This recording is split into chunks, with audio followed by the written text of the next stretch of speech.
Hey guys, welcome back to the channel. My name is Lee. This is Reeffactory. Today we're going to be going a little bit of a update on the Reeffactory X1pro. So this is the new addition to the reef tank, and there's loads going on in here.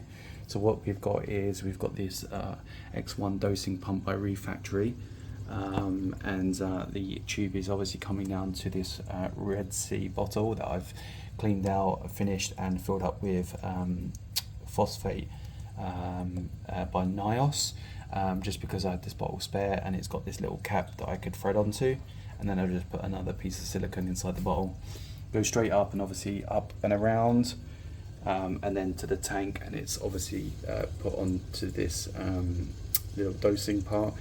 The reason you want it obviously in the dosing part is so that if the water level whatever raises where it goes up to here, then obviously it's not going to back siphon onto this through this and then overfill. So that's that.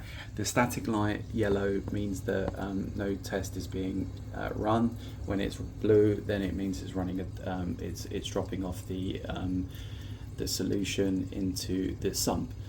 Currently dosing 1.5 mils of phosphate into the tank per day, and that is being tested daily by the Reeffactory smart tester here, which is on a daily test, and that's testing at 0.02 ppm. So it is reading and it is dosing some phosphate in there.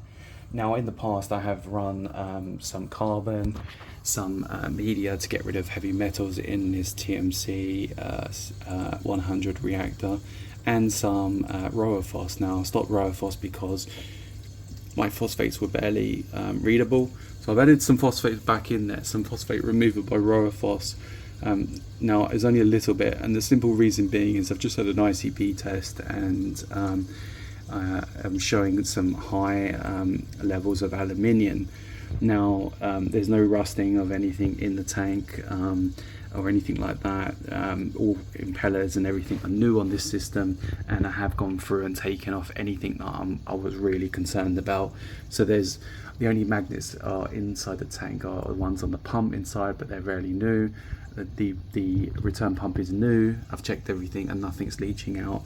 I had some issue before on rust from my RO system, and I've replaced that, so I am using brand new RO system now. So we're going to run this Rowaphos in here for a week, get this little bag in there, and then I'm going to take it out, and that may help. Now there is some heavy metal remover in there as well, which is a media I've been running, I think called Kubersorb. That's supposed to get rid of some heavy metals, so we'll try that out. Anything you want to know about this setup, or you want to give me some advice, that would be really helpful as well. We're always learning in this hobby. Now I did think that maybe people have talked about media leaching aluminiums and stuff into the tank. I don't know if that's a thing. So I've slowly started removing some of this media bit by bit. My nitrates are always lower, between 4 and 5, and even dosing it only gets up to 6 or 7 by manual dosing. So I can afford to remove some of this media, and I have a lot of rock obviously and media inside the main display. Now everything in the tank is doing pretty well. I've had a couple of issues with some gonies that are more special class. So this one here was doing really well, and now the polyps have just come out again, and I think flow was too high, and obviously now I'm reading phosphates, everything seems to be coming out a lot better. This one here had died off. I don't think it's going to make a recovery. It was like a golden one, a really short tentacle goni, so it's a shame. And we had another encrusting here that died off. I think originally it just didn't do well in this tank. This one encrusting is doing well, and so are these ones up here. So parameters are sitting quite well on the front of that. So let me know what you think. Does it look like there's too much flow in the tank? On flow, we've got the return pump set to around 50%, which is a sorry, just get this right actually now. It is a new pump. It is a J-Bal, sorry. 3,500, and it's only set to 61%, 16 watts. The Red Sea 25 is set to 40%, and it drops between 1 and 5 to 30%, because that's when the light is out. So I figured that the pilots want to extend as much as possible. At night time, the pump ramps back up to 40%.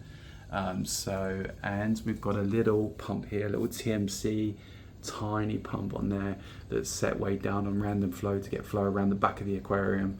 But apart from that, no direct flow on these corals, it's up and over. But yeah, you can see the growth and the colours. There's no lens on this, so it might look a little bit blue, but these colours are pretty much what they are. So yeah, let me know if you like the video, anything you want to know about the setup. Everything is pretty ticking along well.